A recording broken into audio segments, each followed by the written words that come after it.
आज के इस कार्यक्रम में लेबोरेटरी टेक्नोलॉजिस्ट एसोसिएशन एक ऐसा संगठन है जो स्वास्थ्य क्षेत्र में उस अदृश्य स्तंभ को प्रतिनिधित्व करता है जिनके योगदान के बिना स्वास्थ्य सेवा की कल्पना करना अधूरा है। साथ ही साथ आज के इस अवसर पर तकनीशियनों को सामाजिक, शैक्षणिक और व्यावसायिक रूप से सशक्त करने का एक माध्यम ये कार्यक्रम है। और इस कार्यक्रम के माध्यम से जैसा कि पूर्व में भी आदरणीय हमारे गार्जियन काफी सीनियर हैं, वो लोग बता रहे थे कि ये कार्यक्रम के रूप में नहीं, एक मंथन के रूप में अगर इस कार्यक्रम को मनाया जाए तो निश्चित तौर पे जो आपकी समस्याएं हैं उसका समाधान हो सकता है। साथ ही साथ अपने विषय को विस्तृत रूप से रख रहे थे स्वागत भाषण के साथ अपनी मांगों को भी विवेक कुमार सिंह जी जो विस्तृत रूप से अपनी समस्याओं को भी रखा, क्या काम ये लोग कर रहे हैं आप सब मिल करके वो भी रखा गया। और निश्चित रूप से ये कहने की बात नहीं है क्योंकि इस चीज़ों को हम लोगों ने देखा है। जब कोविड काल था उस समय कोई घर से नहीं निकल रहे थे तो हमारा यही डिपार्टमेंट था जो प्रशंसा के तौर पे एक कदम आगे बढ़ करके सभी की मदद किया है। और आप लोगों के माध्यम से ये पता चल पाया कि किसको क्या प्रॉब्लम्स हैं, किसको कोविड है, किसको क्या बीमारियां हैं, वो सारा चीज़ आपके माध्यम से पता चल पाया।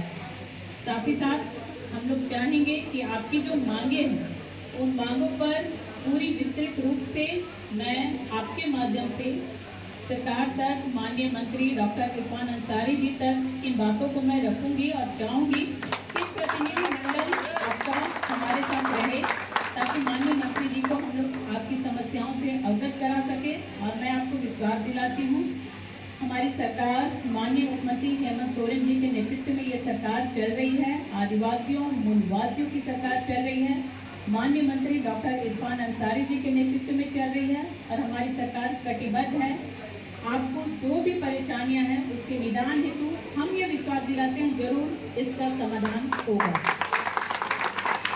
अभी जैसा कि कई ऐसे हमारे डॉक्टर सीनियर हैं जो रिम्स में भी सेवा दे चुके हैं और कई परेशानियों को झेलते हैं। वहाँ पे जो भी पेशेंट आते हैं, जो भी डॉक्टर्स हैं, काफ़ी दिक्कतें भी वहाँ पे होती हैं क्योंकि एक मात्र वहाँ पे ये स्वास्थ्य केंद्र है रिम्स हमारा जो कि पूरे जिला, पूरे राज्य को कवर करता है। अन्य राज्य के भी जो पेशेंट आते हैं उनको भी कवर करने का काम करता है। कहीं ना कहीं दिक्कतें हो रही थी जिसको लेकर के एक स्टेप लिया गया है। एक नया रिम्स, एक बिल्डिंग वहाँ बहुत जल्द तैयार की जाएगी।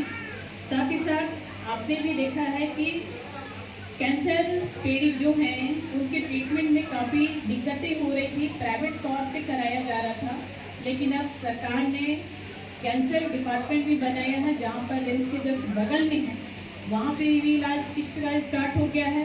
साथ ही साथ कुछ दिन पूर्व भी माननीय मंत्री इरफान अंसारी जी के द्वारा जो घोषणाएं की गई कि जो भी हमारी सहिया बहनें हैं उनको टैब के माध्यम से जोड़ा जाएगा ताकि कार्य करने में उनको सुविधा हो सके। जब इतने सारे कार्य अगर आपके माननीय मंत्री और सरकार कर रही है तो मुझे लगता है कि आपकी जो मांगे है उसका भी सरकार जरूर गहन अध्ययन करेगी और उस पर भी जरूर विस्तार रूप से सोचेगी और काम भी करेगी। और ज़्यादा समय हम नहीं लेंगे।